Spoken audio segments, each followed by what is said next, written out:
Anandpur press forum सभापति नाम आसीथिबा अभियोग को भित्तिहीन बोली प्रेस विज्ञप्ति जरिया दर्शाई आनंदपुर प्रेस फोरम सभापति उमेश चंद्र पाढ़ी। समस्त सांबादिक मान प्रथम मोर अशेष धन्यवाद। जो अभियोग निर्दिष्ट अभियोग जो मो ना जो कार्यरत सरकारी महिला कर्मचारी बोलो पद्मी साहू जो अभियोग आनी से अभियोग संपूर्ण भित्तिहीन उद्देश्यमूलक। प्रथम कथा है सी 5 लाख टका देते मत सत कथा एवं से 5 लाख टका मुझे फेरई दे तार प्रूफ प्रमाण देखु मुझे डेट रे 60,000 70,000 ये सब जिनस गोटे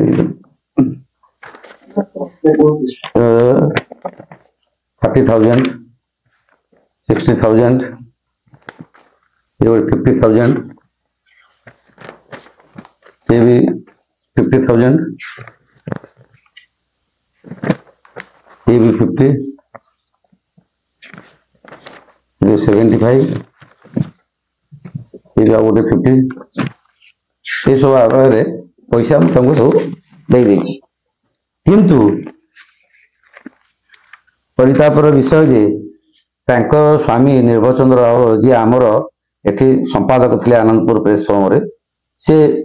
विभिन्न प्रकार सरकारी बेसरकारी अनुष्ठान आनंदपुर प्रेस फोरम कहीकि लक्षाधिक टंका आनी स्त्री अकाउंट को आनी से पैसार हिसाब मागिला बेलू सी हिसाब पैसा न देगी फोरम रे हमर जेतळे आलोचना हला तांकु एंटी एक्टिविटीज फॉर ये आम बाहर करदेलु से निर्दिष्ट राग रखिकी तांको स्त्री को यूज करके से पैसा देके अभियोग आनी ये अभियोग संपूर्ण भित्तिहीन उद्देश्यमूलक। पैसा से देइछन सत पैसा भी नहीं सारी ये विषय भी सुधा मो आईएएस डाके मो आईएएस पाखे समस्त तथ्य एवं प्रमाण सहित रखी मु प्रथम ना से पैसा पतर नहीं स्त्री को यूज कले से मु लिखित अभियोग देती आईएएस पाखे तार उदाहरण दूसरी मु 14/2 रु से अभियोग दे सारे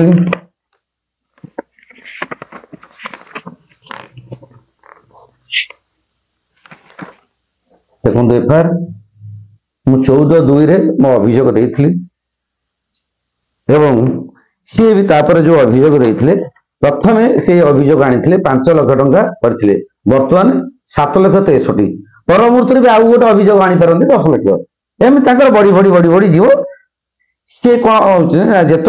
स्वामी आमर ये फोरम रे थिले सी सबू सरकारी ऑफिस जो पैसा आनती सी फोन पे स्त्री को फोन पे यूज करती से पैसा दिखती मु पुलिस को कही अनुसंधान करे अकाउंट जांच करे प्रकृत सत्यता आसो एवं आनंदपुर पुलिस आनंदपुर थाना कथा जिलापाल सहित ये विषय से कौन पर सी एसपी को भेटी भी मुझे एसपी को पाखक जाइए एडिशनल एसपी सहित मो अभियोग भी मुझे मो अभियोग देती तार निर्दिष्ट कारण है सी फोरम उन्नति जो पैसा कलेक्शन कर फांकिया आभोर करने ये गोटे मध्यम एवं जो स्त्री की से यूटिलाइज कर गोटे पटे सांबादिक पत्नी कथा कहते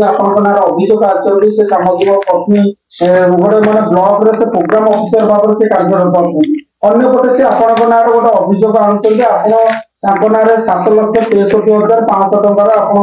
ठकई अभियोग आनुते बारंबार यह विभिन्न गणमाध्यम से जो खबर प्रसारण कर कौन कहे ये संपूर्ण उद्देश्यमूलक भित्तिहीन